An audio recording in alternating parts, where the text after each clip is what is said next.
One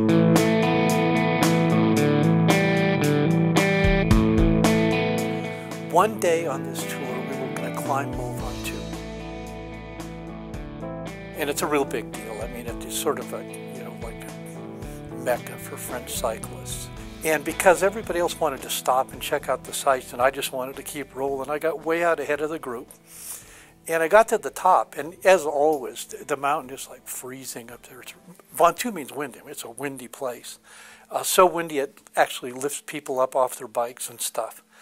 And it's really cold. I got there and I was way ahead of the group, and I was so cold I just decided I needed to get some shelter. I found this restaurant, and I went in and sat down, and I had to order something.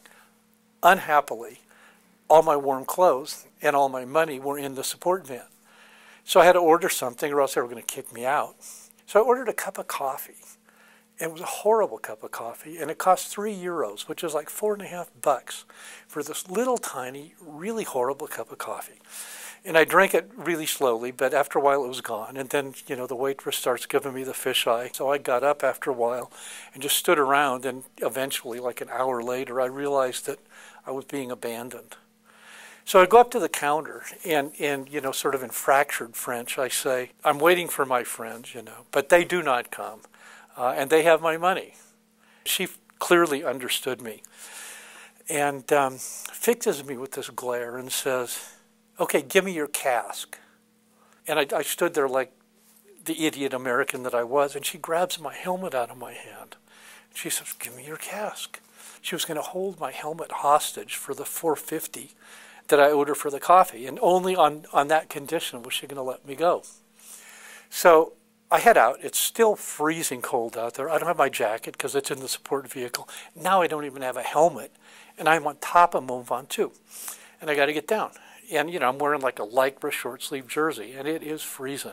So I'm instantly hypothermic, and I head out, and I start going down really slow because I don't have a helmet, and I'm freezing, and my teeth are chattering, and I'm shivering. But eventually I got about halfway down, and the sun kind of came out.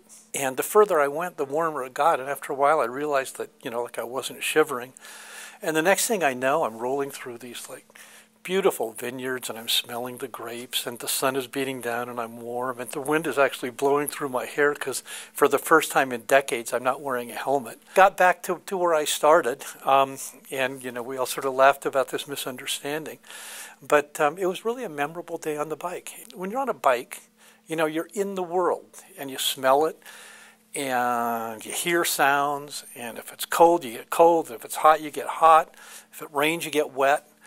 Instead of being, insulated from it inside of a capsule.